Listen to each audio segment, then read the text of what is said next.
Thank you very much, Andrew, and it's great to be here.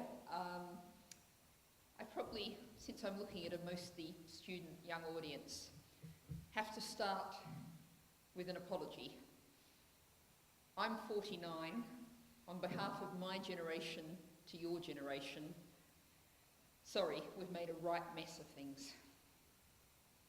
I'm going to talk about our economic, social and environmental crises and what in the Green Party we want to do about those. But so you're not distracted, I'll start with just a couple of things about myself. In case you're sitting there wondering, the accent originally comes from Australia. And I've just been at the Grantham Institute talking to some scientists who were rather surprised when I said, oh, I'm going to try not to get too geeky about soil science, because my first degree was agricultural science, which makes me quite unusual in politics to be a person with a scientific background. But don't worry, I can reassure you I'm not going to get geeky about soil science tonight. But one of the things that has most interested the British media when you put together the Australianness and the fact that my first degree was agricultural science is I am probably, I believe, the only British political leader who knows how to shear a sheep. Now, the fact that the British media has found that one of the most fascinating things about me is perhaps more of a measure about the British media than it is about me, actually, I think. And media ownership reform is one of the issues that we're very much working on. But I think, just to reflect a little on the last 2 days, I spent the last 2 days in Yorkshire, and one of the issues that I was very much focusing on was the issue of poverty, and particularly food poverty. Yesterday I was at the Harrogate District Food Bank, and today there was a really fascinating project, the Goldthorpe Community Shop, which basically takes food that would be going into waste and sells it to people who desperately need cheap food for a third of the normal price.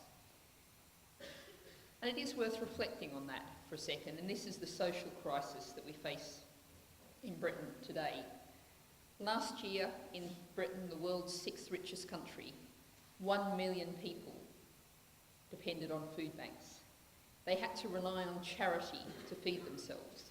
And I thought the discussion we had with the manager at the community shop was really interesting because, as he said, when you go into a food bank and have an interaction with someone, you're asking for food, you're not offering anything in return, you are actually giving up something, which is something about your sense of self-worth, your sense of yourself, and no matter how nice and pleasant and how much the person tries to give that back to you, it's a damaging transaction. And I think Jack Munro, many of you will know, the food blogger from The Guardian, has written about this. And I've got a simple message on food banks, great as both of the projects I've just visited were. We should not rest until the last food bank closes due to lack of demand. That means that everybody should be confident, sure, that they're going to be able to put food on the table and keep a roof over their own head. And the fact that we're not in that situation is an absolute social crisis that we're facing. And part of that social crisis, and the economic crisis too, is the fact that in Britain, 1 in 5 workers is on less than a living wage. They can be working the equivalent of full-time, but they don't earn enough money to live on. And that means that they're reliant on benefits. And under our former Labour government, those benefits were used to prop up those wages. But of course now we've got a government that's determined to make benefits a dirty word. And one of the things that I want to say very clearly tonight, and I hope you'll go out and say to friends and relatives and talk about it, is that we should say that we as a society, if we aim to be a decent, humane society, as I think we do aim to be, that we should be giving benefits gladly to anybody who needs them. Not as though they're charity, not grudgingly, but saying, yes, we accept that you're in need, we don't want you to be in need, we're going to give you these benefits gladly. And we acknowledge that as one of the 99%, any one of us could find ourselves in the same situation as you do. So that's a bit about the social crisis. Then we've got the economic crisis. And who would have thought in 2015 we'd still be talking about the same economic crisis we were talking about in 2007, 2008. The Bank for International Settlements a couple of months ago said we're closer to a financial crash now than we were in 2007. We're still now talking about, we really must do something about the problem of these too big to fail banks. That's what we were saying in 2008, and we're still saying it. We are rightly concerned about the level of our national debt, which is around about 100% of our annual GDP. Our financial sector has debt the equivalent of 1,700% of our annual GDP. It's a huge threat to the economic stability, the future of all of us, and we've done almost nothing to deal with that threat, to rebalance our economy. You might actually recall when this government came in, they were actually talking about rebalancing the economy away from finance and the services sector towards manufacturing. They don't seem to be saying that much anymore because they just have no evidence of actually achieving that.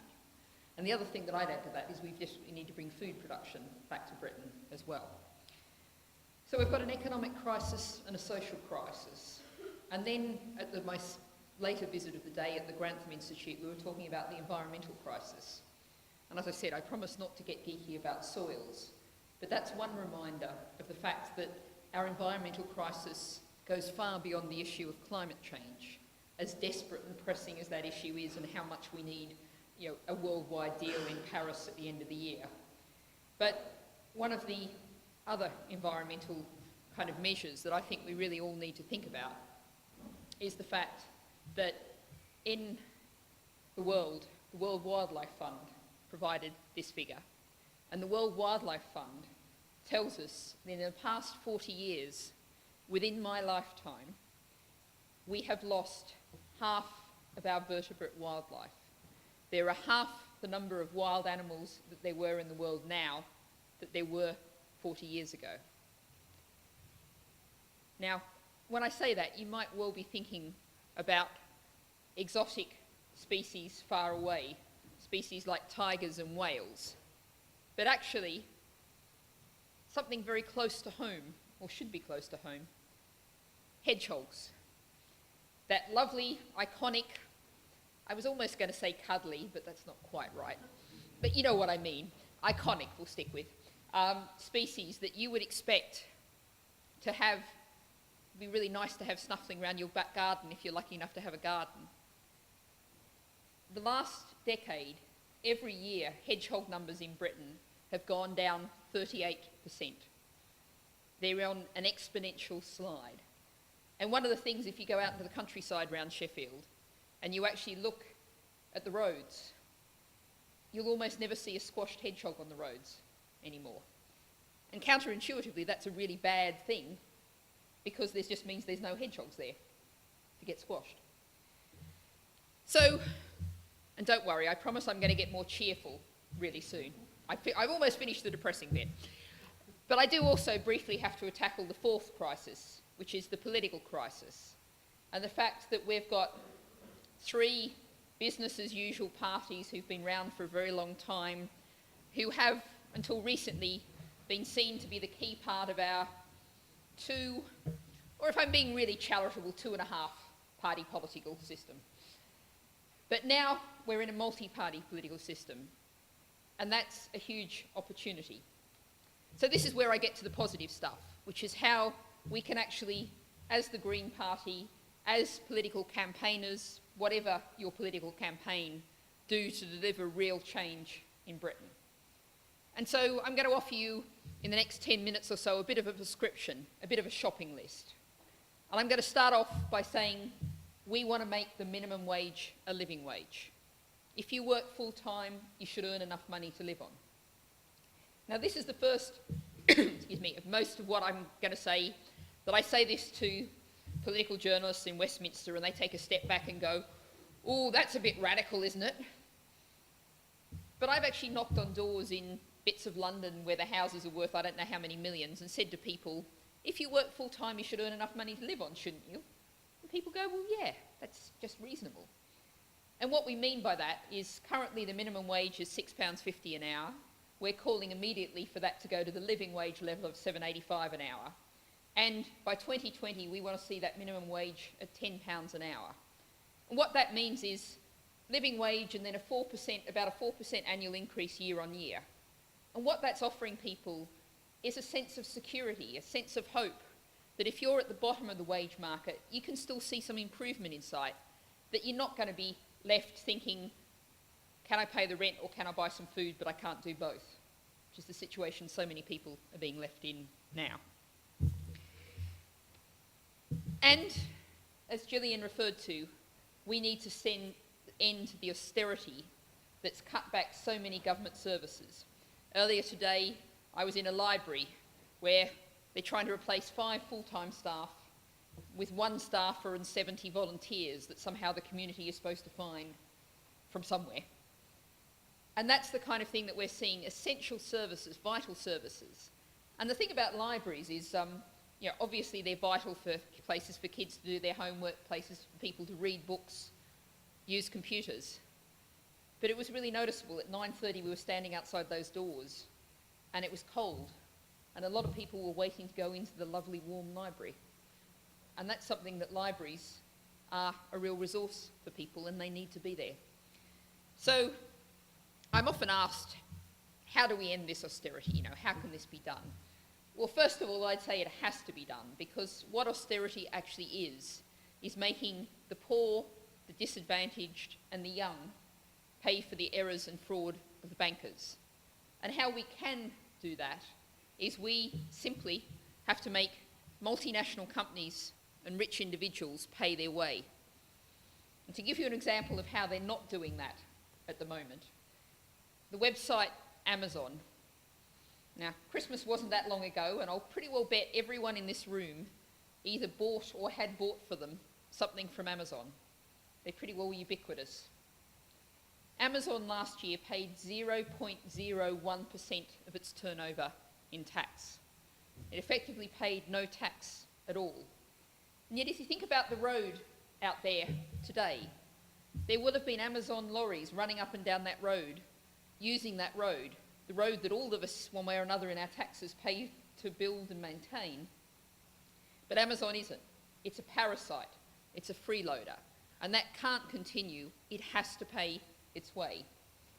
Now, Gillian made reference to this because people say, oh, it's a hopeless case. But it isn't. And Caroline Lucas's 2011 Tax and Financial Transparency Bill's got a whole range of measures in it. But one of the key ones is country-by-country reporting. Now, if you think, for example, of a certain coffee chain that serves what I consider to be really lousy tasting coffee, which is only a personal opinion, if it, for example, has to do country-by-country reporting, which we can insist on if it wants to do business in Britain, it has to report every other country in the world it does business in, how many staff they've got, what their turnover is there and what their profit is. So if it turns out that they have a certain tax haven with 3 staff and an office dog, and that's where 50% of their global profits are made, you can actually see what's happening and do something about it. So that's some of the kind of tax policies, and something else that's well worth mentioning. You may have heard that we've announced our call for a wealth tax, and that's for people who are worth more than £3 million, and this is wealth, not income. And that £3 million squares rather neatly with Occupy's 1% of the richest people. We're saying that they should pay an annual tax of 1 or 2%. We'll finalise all of this in our fully costed manifesto at the end of next month. A wealth tax of 1 or 2%. And the kind of money that would bring in is a quarter to a half the cost of the NHS. And that money, it's worth saying, it's not punitive. It's not a penalty for being rich. It's an acknowledgement of the fact that if you are rich, your wealth has come from society. Put Bill Gates on a desert island, and he's not going to make any money at all. To make money, you need customers, you need workers, you need the whole infrastructure of society. And you should pay back some of what you've gained from all of that. And of course, the other thing is, although sometimes it might be hard to believe, the rich are actually people too. If they get really ill, they'll probably end up in an NHS hospital. They need roads, they need policing, they need all of that infrastructure. And a brilliant book you might know called The Spirit Level shows how in a society that's more equal, where they've put some of their wealth back in, they're better off and they get those better public services that the rest of us can enjoy as well. So, we've kind of covered tax, wages and spending. A few other issues to cover. Very simply, and since I spend a lot of my time travelling the country, this is a policy I get more passionate about 3 times a week on average, bringing the railways back into public hands and running them for passengers, not for shareholders. I'm hoping not to get more passionate about this on the way home tonight, but I'm not betting on it. And that's part of a whole broader issue of what we all know as citizens, but this government with its ideology, and sadly the Labour Party also, hasn't really acknowledged that the privatisation of public services is an utterly failed model. It's built on 3 things. It's built on cutting the pay and condition of workers, it's built on reducing the quality of the services, and it's built on shoveling public money into private hands. And of course, one of the worst examples of this is our NHS, which they've been privatising at an enormous rate. And on the NHS, there's a couple of things I want to lay down very clearly as principles. And both of these are in the proposed NHS reinstatement bill, which Professor Alison Pollock has done a great job in writing and promoting. Principle 1, the profit motive has no place in healthcare. And I'd invite you to have a little bit of a thought experiment on this one. A lot of the contracts, the £100 million contracts that they've been letting, have been for care for older people, which usually includes end-of-life care. Just think about a company, possibly a big American multinational, making profits out of providing end-of-life care. And isn't that an obscene thought? And can't you imagine how decisions might be made in providing that end-of-life care when you have a company running it that's primary responsibility is to its shareholders and its profits? And I think one of the other things that's worth thinking about in terms of the evidence base of this, we're importing big American multinationals, the American healthcare model. Yet this is a model that uses twice the percentage of GDP to provide healthcare that we do and has far worse outcomes. The publicly owned and publicly run NHS produces great results, and that's what we need to stick with. And the other thing that we really need to do with the NHS is to remove the whole market mechanism. And this has a long history, but what it means is even where you've got a publicly owned hospital with a publicly owned service provider, each one of them is treating each other like a customer and a commissioner.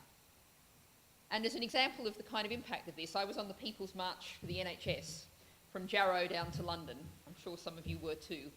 I got to do the really scenic bit from Luton to Bedford. Or get all the fun, really. But on that, someone was telling me about their hospital that was really worried that they had, under the contract, they had swinging fines if they didn't bill properly the clinical commissioning group. So they'd employed a whole staff member for the NHS to check the bills to make sure the bills were right. That could be a person providing clinical care. Instead, they're a person doing accounting to supply the market mechanism. And that simply has to stop. Now, I guess I've got to talk about education. And the one that I bet you all actually know. We believe in 0 university tuition fees.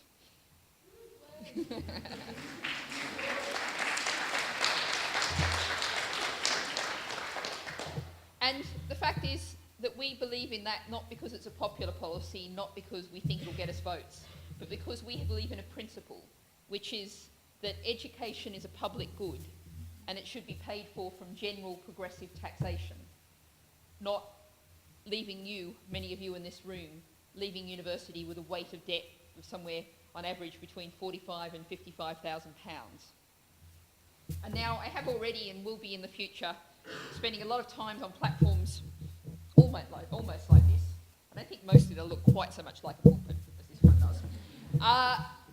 Sharing it with other people from other political parties. And when I do this, I very often get someone, it's usually a Lib Dem, who says, "It's all right, don't worry, most people will never pay it off."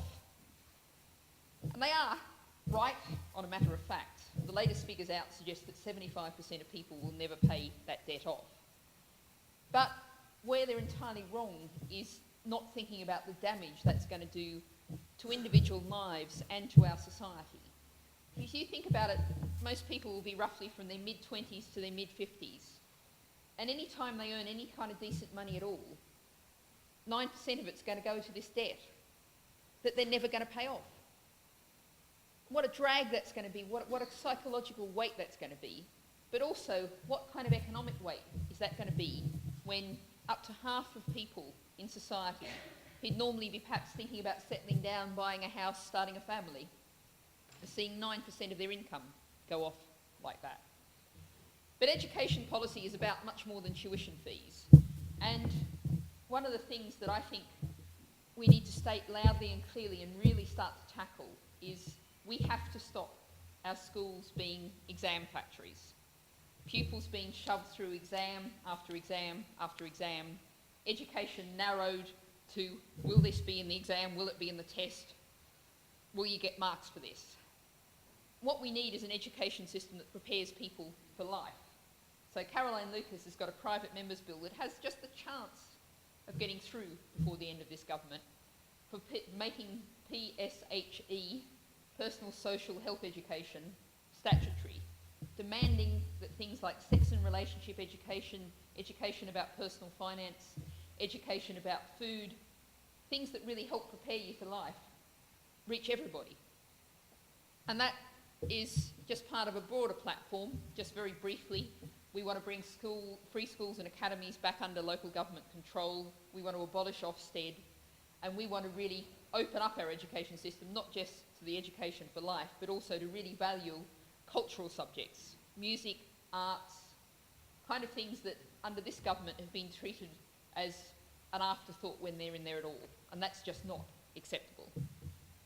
A couple of other things, and then I'm going to allow plenty of time for questions, because I think dialogue is always more interesting than monologue. But I think, need to address housing, because this is something that's blighting so many people's lives at the moment. And we've got a whole situation where housing now is increasingly being treated as though it were just a financial asset, and its use as a home is a kind of secondary thing. We need to change that. So there's a whole range of policies we want to propose on this, but one of the key ones is end right to buy, which is again just another privatisation of public assets, and also build, over the term of the next parliament, 500,000 new social rent homes. And that means council houses with rents at council rate kind of rates or very similar kind of levels. And I have to say that because in lots of the country, in London this is a particularly bad example, is we have a new definition of affordable. It's a curiously Orwellian definition of affordable, really.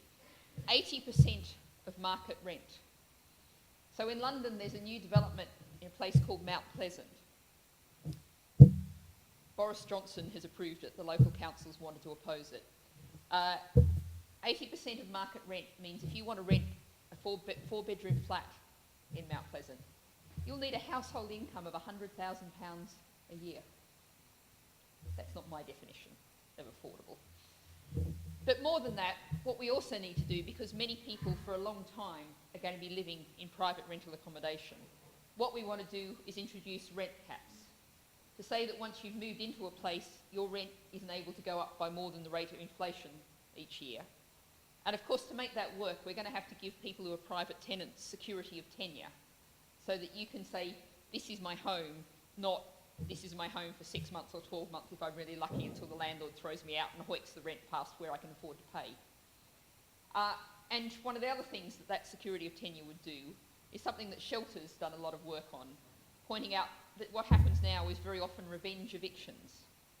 People who've had the hide as a tenant to complain about the fact that there's a huge draft coming through that broken window, or the boiler isn't working, very often find that they get themselves thrown out, and someone perhaps more pliant who's prepared to put up with that situation gets put in their place.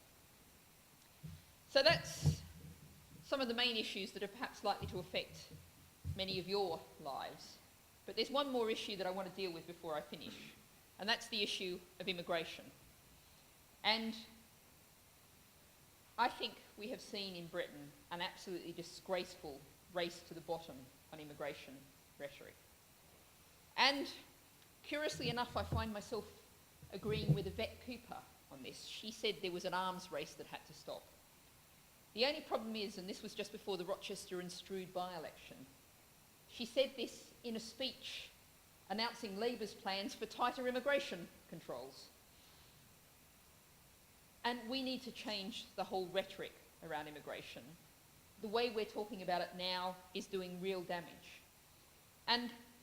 But we also have to acknowledge that when lots of people tell, as they tell pollsters, as they tell me and other people on the doorsteps, I'm concerned about immigration, they actually do have some real concerns. But when you ask them what those real concerns are, there's three main answers that they usually give.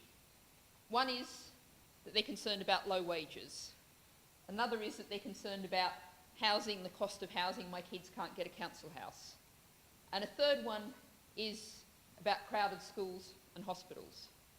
And we need to acknowledge the rightness of all those concerns while saying very loudly and clearly, these problems are caused not by immigration, but by failures of government policy.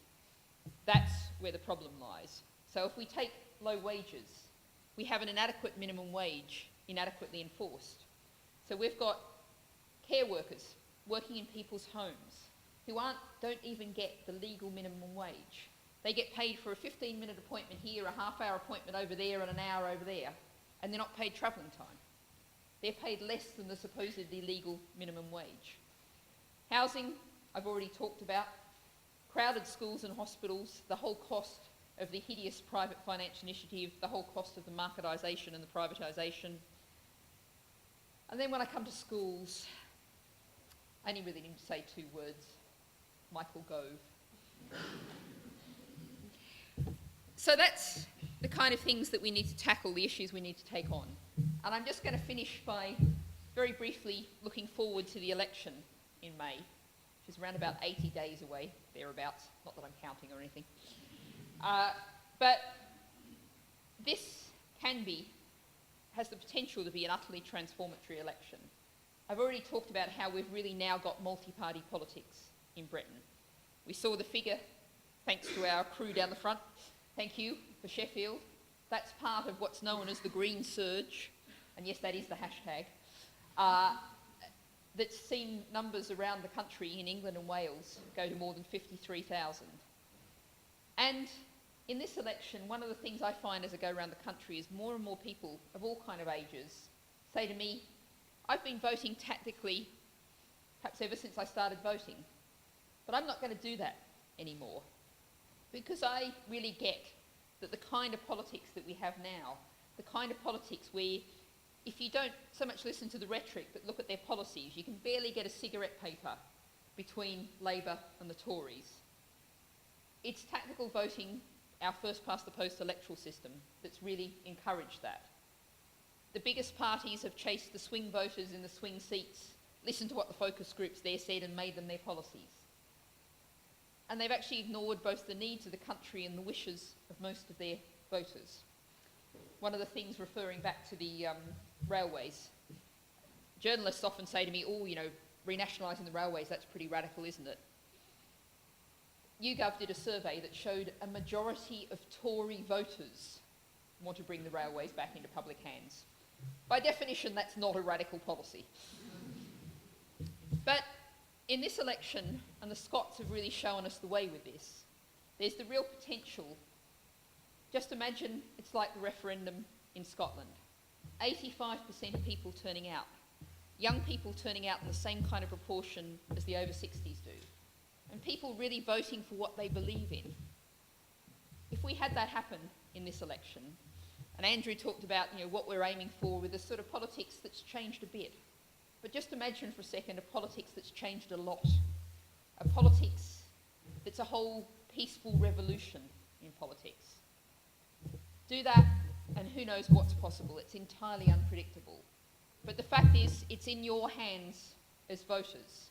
You have this choice. And I do want to finish with one really important message, which is to make sure, and I kind of think most people in this room probably already know this, but make sure you register to vote. Make sure your friends, your family, your classmates know you need to register to vote, because they've changed the system, and there's a real risk that we could see in this election, particularly if it really catches fire in the last couple of weeks, as we saw the Scottish referendum do, that lots of people could turn up at the polling station and find they can't vote. And that would be really damaging to our democracy, and we have to make sure there's a responsibility for everybody to make sure that doesn't happen. But let's imagine instead the alternative option. We get something like the 97% enrolment that the Scots did. We get the 85% turnout.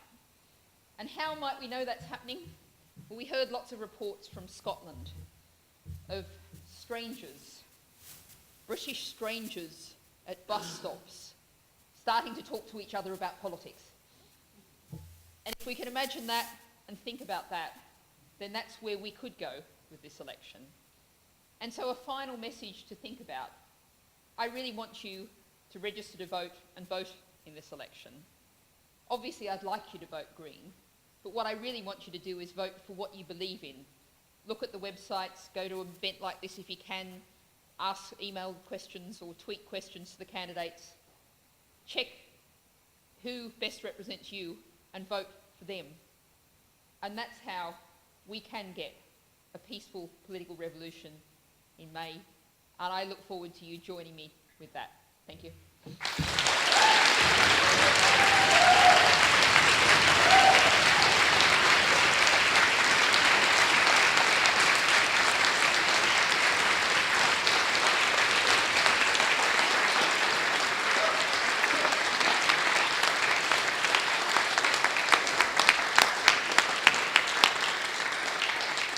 Well, thank you, Natalie. I think as political, that she may be the only political leader who can shear a sheep, but she can do a heck of a lot more than that. and I think one of the things that we really need to do is talk to each other and talk to your friends and make sure that if it is possible for you to, because politics is all about people talking to each other. And if you can talk to 10 people and get 10 people to vote, if everybody in this room got 10 people to vote, that's 1,500 more Green voters. And those are the sort of things we need to happen to move forward.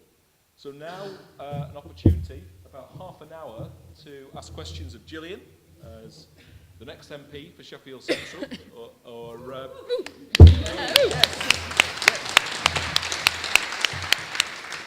and Natalie Bennett, the next MP for Holborn and St Pancras. Okay, so I will take 3 questions to kick off with. So if people can raise their hands. 1, 2, 3. Okay? Yep, you can just stand, project.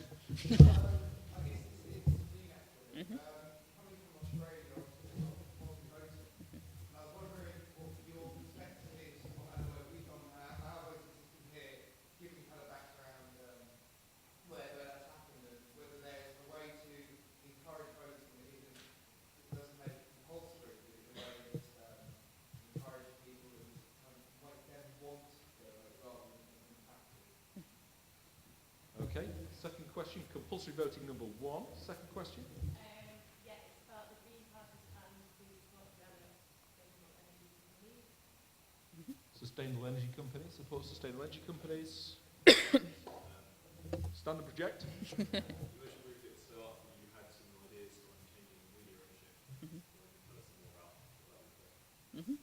Okay. Do you want energy? I'll take the 2 energy. Why don't you ask Andrew? Well, okay, all right. Energy. We'll get Andrew on sustainable energy, since he is. He hates me saying this, Mr. Insulation. That's one of his roles in life. Insulated. Okay. To start off with on compulsory voting, I'm not in favour of compulsory voting, because what it actually does is puts the pressure on the voters and suggests that the fact that so many people aren't voting is somehow the voters' fault. I don't think it is. It's the fault of the political parties for being so, most of them for being so utterly uninspiring and indeed depressing. But also, of course, it's the fault of our current electoral system. And, first past the post has discouraged a lot of people from voting, and you can understand that. But let's make politics inspiring to start off with, and then once we've had this election, and I think one of the certain loser from this election is going to be the first past the post electoral system. We could see quite a few MPs elected on not much more than 25% of the vote. Now, I won't complain if some of them are Green MPs, but nonetheless, the other 75% of people in that electorate are going to go, hang on a minute, how did that happen? And so, we've got lots of ideas about political reform, as you'd expect. An unelected House of Lords in the 21st century, I mean, really. First past the post in the lower house, a whole range of things. But rather than actually offer our prescription and say, take this, what we're calling for is a People's Constitutional Convention to actually, someone in this room could be a member of it, get a random representative sample of people from around the country and say, here's a blank sheet of paper, what should our government look like in the 21st century? And I think that's where we need to go on constitutional reform. Okay. Shall I do sustainable energy? Go on, do sustainable energy. So the question was about support for sustainable energy companies, wasn't it? I mean, what can the Green Party do? And I'm the Green Party's energy spokesperson. So, I mean, I think the important thing to do is actually have a vision about what you want in terms of energy for this country. And there are two things that we really need to do, one of which is to limit demand for energy, because if we're insulating properties, if the properties we're building in the first place have got such low energy demand that they need very little heating, then that means the choices that we've got in terms of energy are that much greater. We're not constantly thinking about, we're going to need to produce this much energy to hit that demand. We're reducing the amount of demand in the first place. And that's why when Natalie calls me Mr. Insulation, it's really about starting at that sort of point, trying to find things to do to actually limit that demand and insulate. It's got to be the start of all those things. The second element is actually putting people in control of their own energy. And so what we really want is an energy-generating democracy, where more and more people have got control of their own energy. And that means more people with solar panels. It means people who've got shares in wind farms. It means people who've actually got that degree of control over their own lives. And so they're not simply consumers of energy, they're producers and generators. It's literally about power to the people. And the more of that sort of thing we can do, the more we can take control away from energy companies and put it back in people's own hands. And that's a real vision for the future. Not a property-owning democracy, those sad Tory visions which have all failed, but an energy-generating democracy where we're in control. So that's my view about sustainable energy. I could say an awful lot more, but I'm not going to. What was the question? Media ownership. Okay. Yeah. I mean, basically, what we back is the Media Reform Coalition's proposals, which say that any one individual or company shouldn't own more than 15% of the total media market. Now, what that means is, if you think about it, you've got at least 6 different voices represented. One of the things that I find really fascinating, and this was published in a peer-reviewed journal, is that you might have heard of wind farm syndrome. It's apparently a disease caused by wind farms. And it only exists in the English-speaking world. I don't think it's actually something different about our biology or our physiology about our ears. It's about the fact that we have a handful of right-wing media tycoons in the English-speaking world.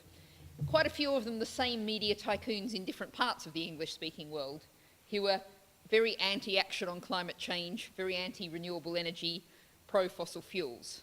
And that really is a huge threat to our democracy and our society, and we've got to take action on this. And, we need those different voices there. And social media, is doing something to make an impact on this. But the problem is where a lot of social media still originates is from those handful of media tycoons. Okay, 3 more questions. 1, 2. And there's somebody right at the very back who we're going to take first. Obviously, the IGCC report came out and said that 8% of our fossil fuels are discovered and stay in the ground. Where do you guys sit on the whole nuclear energy debate? That sounds like a shale type question. Nuclear and shale.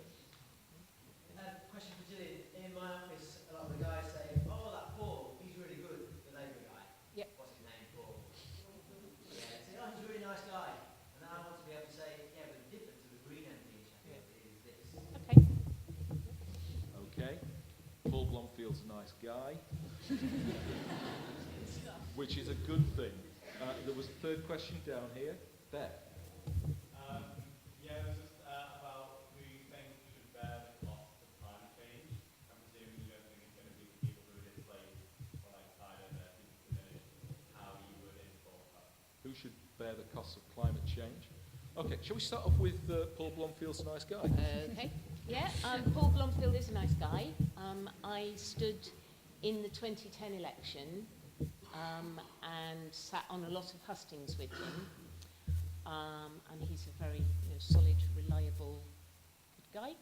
One of the things he said very frequently during that campaign was, I don't agree with everything the Labour Party has done. And I've noticed that I haven't actually sat on a hustings with him yet, but his colleague, Oliver Coppard, who's standing in Hallam, I have sat on hustings with him, and he said it in both those hustings as well. So I think that is a sort of nub of a problem, that there are people who are good guys, but they're in the wrong party.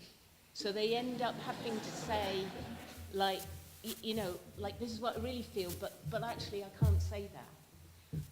And in Paul Blomfield's case, there is, a particular problem in that I think he's somebody who is aiming to have some sort of ministerial post. So he really can't afford to do anything other than toe the party line. And you can actually find out how MPs have voted, in every vote that's gone through. And he's only voted against the party whip on one occasion.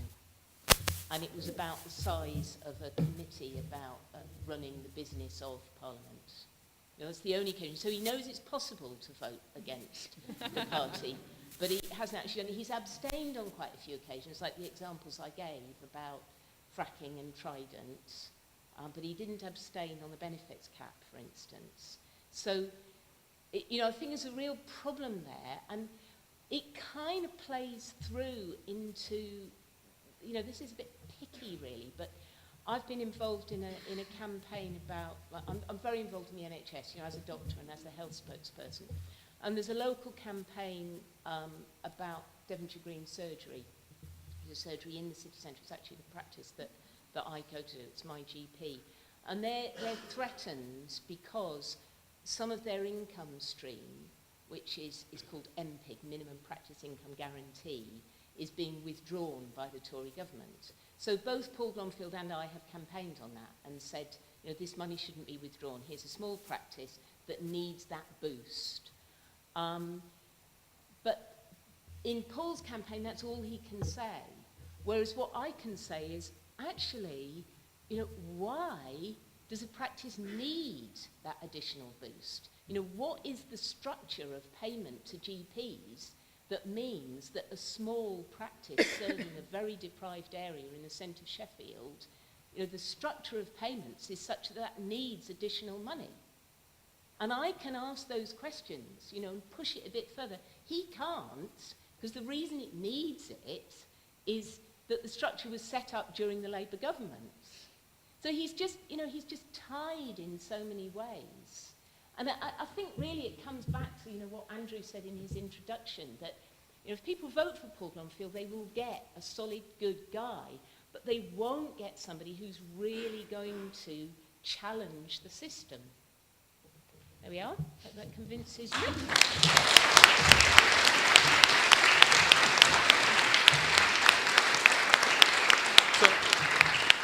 So in short, what you're saying is that you can have a nice guy, or the Caroline Lucas of the North. Okay, there was a question there that was about nuclear, wasn't it? Yeah. And the costs of nuclear? No, it was more about, as we've got to teach so much about fossil fuels in the ground, and nuclear is a very viable alternative energy source. What is your kind of opinion on it? Okay. Well, what I would say to you is this. In terms of the European Union, where is the UK in the Renewable Energy League? We have a target of achieving 15% of total energy from renewable sources by 2020. And there are 2 countries that are doing worse than the UK, and that in terms of renewable energy share, and that is Malta and Luxembourg.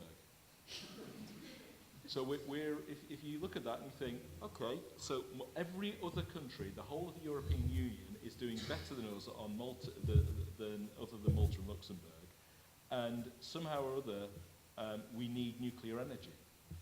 Now there are countries in the European Union which are actually getting rid of nuclear, that they're saying we don't wish for nuclear anymore, and understand the huge expense and cost of nuclear. Imagine the amount of money that is going into nuclear energy actually being invested properly in renewable sources. And insulation. And insulation. Oh, insulation. I always forget insulation. But imagine that. We have got the wrong priorities on energy in this country. We're investing in the wrong things. And after Fukushima, after Windscale, after 3 Mile Island, we're always told it's the abusive power relationship. We're always told, no, it's okay this time. Nuclear's okay. It's not going to be a problem this time until the next accident, which only happens once every 1,000 years. So, and it's a serious issue.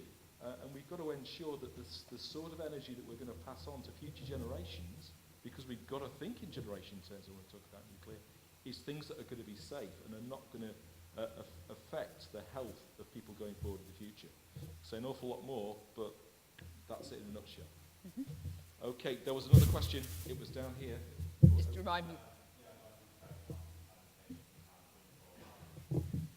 Okay. I mean, to start off with, in terms of, obviously, if you're talking on a global scale, we need an agreement in Paris that acknowledges the costs being borne by the small island states, being borne by vulnerable places like Bangladesh, and where the rich world that put all the greenhouse gases up there, by and large, pays fairly for the return of that.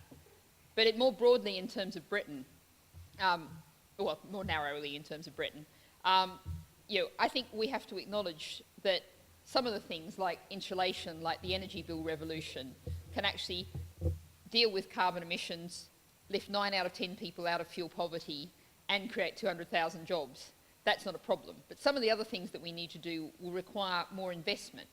And a good example of this is, as a Green Party leader, as a member of the Green Party, I'm not terribly concerned, not really concerned at all about what you do as an individual in your individual lifestyle.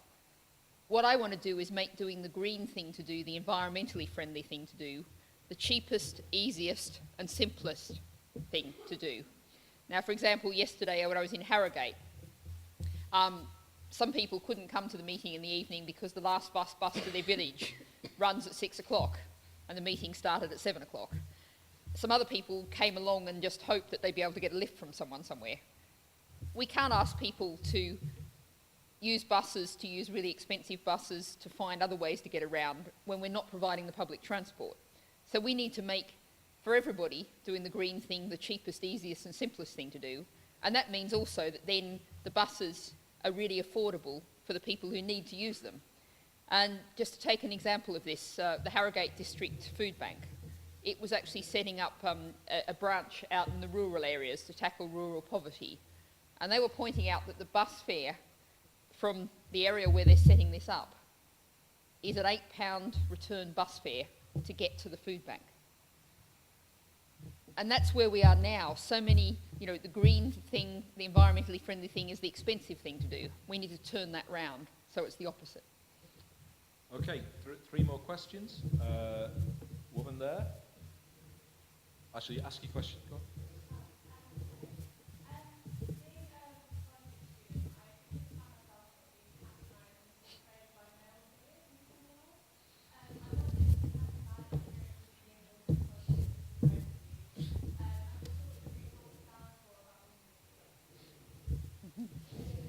Do you want to do experiences? Yeah. I don't, to be honest, I don't actually feel that I have had bad experiences, certainly not in the Green Party.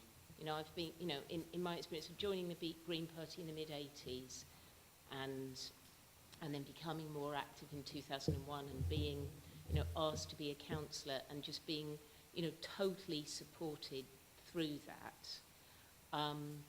Within the council, I don't think I have been discriminated against as a woman. I mean, it's true there are fewer women there,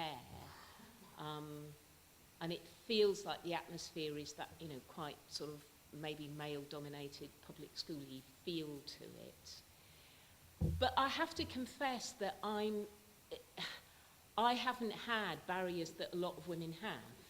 You know, I went to uni, I studied to be a GP, I kind of had a fairly easy career path.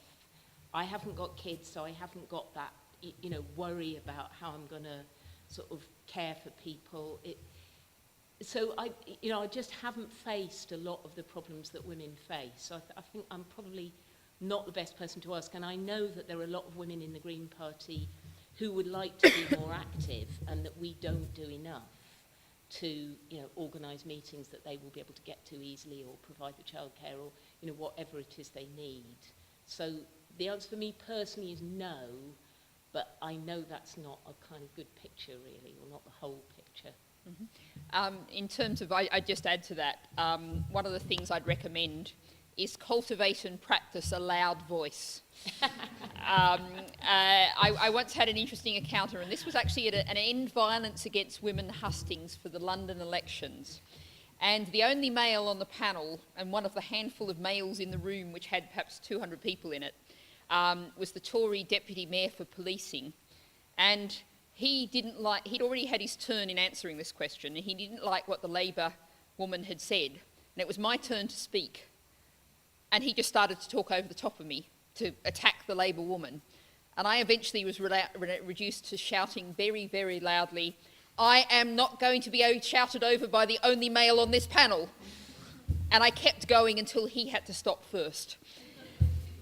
Now that is the kind of politics that I really hate, and I don't want to do, and you shouldn't have to do. And that's, you know, one of the reasons why we need to get many more women into politics. I'm really proud of the fact that this example of two of our spokespeople here is entirely representative. Our gender spokespeople, our spokespeople are 50%, 50-50 gender balanced. We're aiming to get 50-50 at least in terms of our election candidates. We're not going to make that, but I would say to everyone, but particularly the women in this room, there are still some places selecting candidates, so do give it a thought. I've got at least one candidate that way. But in terms of the broader women's policy, I mean, there's a whole area of things there, but it's worth saying that the minimum wage is a huge women's issue. 2/3 of the people on less than a living wage are female. We're going to have some very exciting announcements on childcare, because although that shouldn't be a women's issue, it still, practically speaking, is. We want to see gender quotas for FTSE 100 companies, not because being on FTSE 100 boards is the be-all and end-all, but it's an important symbol. And one of the things that I've said is about, in terms of the House of Lords, if we do get to a properly elected House of Lords, I think a gender quota of at least 50-50 would be a good thing to have. Okay, another question?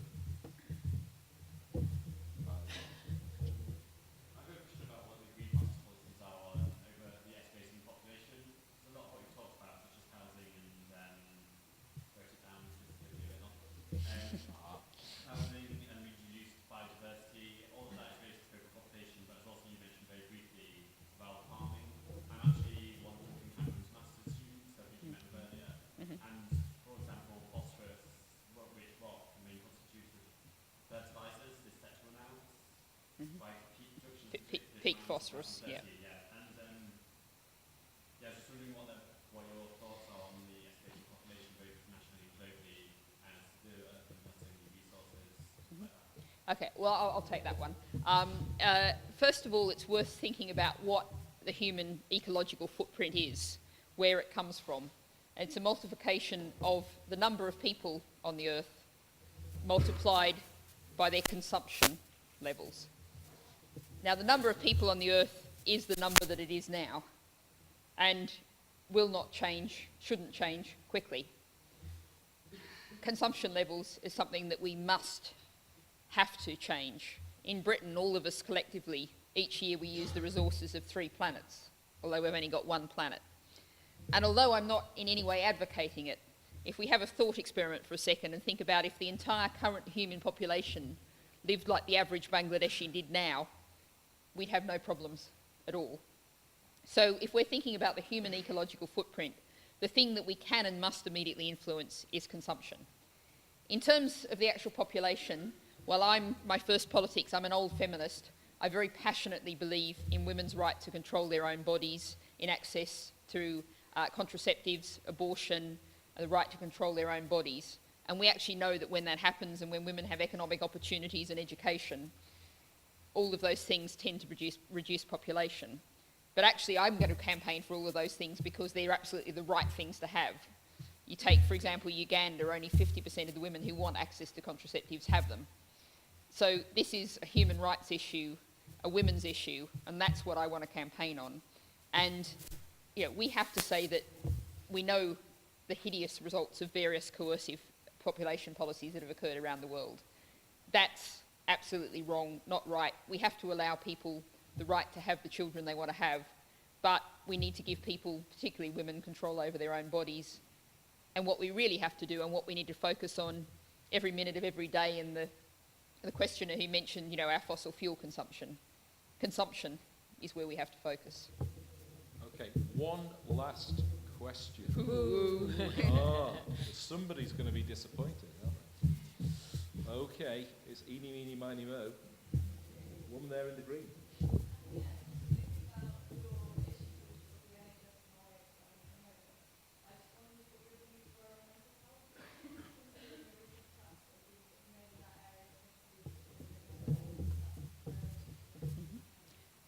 I'll answer that, and perhaps Gillian, if you want to add to. I mean, I'm really pleased to say that one of the first things we were discussing when we were talking about the manifesto was making increasing and improving mental health provision a major part of what's going to be in our health policy. And I actually, couple of years ago now, chaired a panel on mental health at Green Party conference, which is where I learnt the phrase parity of esteem. And what this means is that if you've got a mental health problem and you present at a hospital or at your GP or whatever, you should get the same level of treatment as someone with a similar physical illness gets.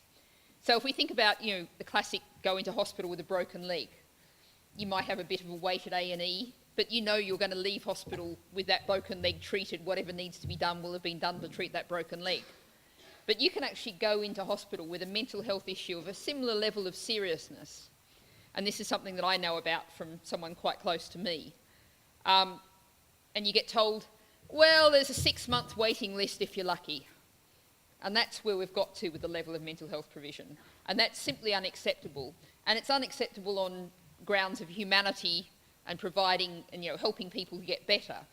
But it's also actually wildly stupid in financial terms, because if you don't treat people, very often they'll get sicker and it ends up costing you a heap more. And that's what we've really seen with mental health services. The provision for people who are a little bit ill has entirely disappeared, and you have to be really acutely ill before there's any services for you there. And that's just, it's just absolutely cannot be allowed to continue. Thank you. Some sort of specific things which I think are going to come through in the manifesto, and there is a big section on health and mental health in particular, is the figures that they reckon that about 25% of the burden of illness that's in the country, I don't think it's what's being treated, but 25% of illness can be classed as mental health, but the NHS only spends about 11% of its resources on NHS, so that on mental health problems. So that leads to the sorts of problems you're talking about those things just get ignored. And specifically on children, I think there's this question about the place of safety that I think all the parties are really saying that police cells are not a suitable place of safety for anybody, but particularly for children. So we should move very quickly to creating actual health facilities. But I think I would kind of end on the note that we have to ask ourselves why mental health issues are becoming, so prominent. And for me, this is about the kind of wider health policies, that health isn't just about the NHS. It's not just about health care. It's about creating a society in which people are healthy. And, we can talk about obesity, we can talk about people who are dying early because of poor air quality, But I think the biggest burden on society at the moment is just sheer stress. You know, it's people who desperately feel that the only way they're going to get on in life if they, you know, work incredibly hard, more hours than God sends, and they have to acquire the next belonging, and so on and so on and so on. And we need to kind of row back from that into, you know, a world which is actually makes us all happier and healthier. Great point to end on. Okay. Thank you very much, Natalie and Gillian. Thank you.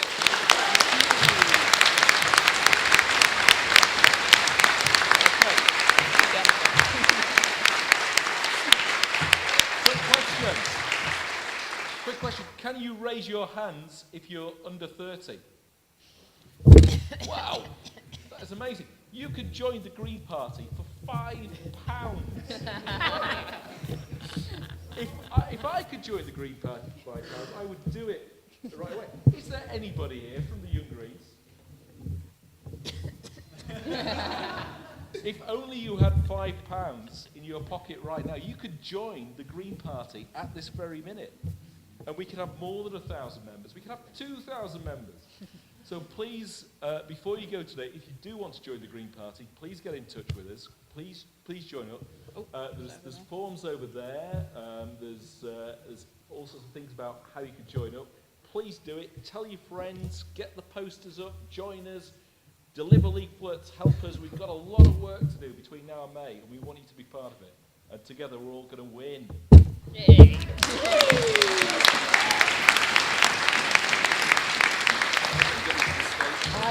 Thank you very much, Mike, for working. I just wanted to just briefly touch up what Andrew said. He's covered most of it really, but thanks for all you guys for coming out today. And as well as that, if you can join our Facebook group, Sheffield Young Greens, we've got lots of exciting events from campaigns to events to even canvassing. So there's lots of opportunity for you guys to get involved, leading up from now all the way up till election day. And as well, I just want to say thank you to the University of Sheffield Green Society for booking this hall for us as well. So thank you very much. So, I don't know why you're gesticulating at me, Pete. Is it a raffle or, you know, donations? Donations on the way out, yeah? And there's, I don't know, if Green Party people want to sort of put their hands up, if you want to grab us afterwards, you know, we've ended the formal questions, but we're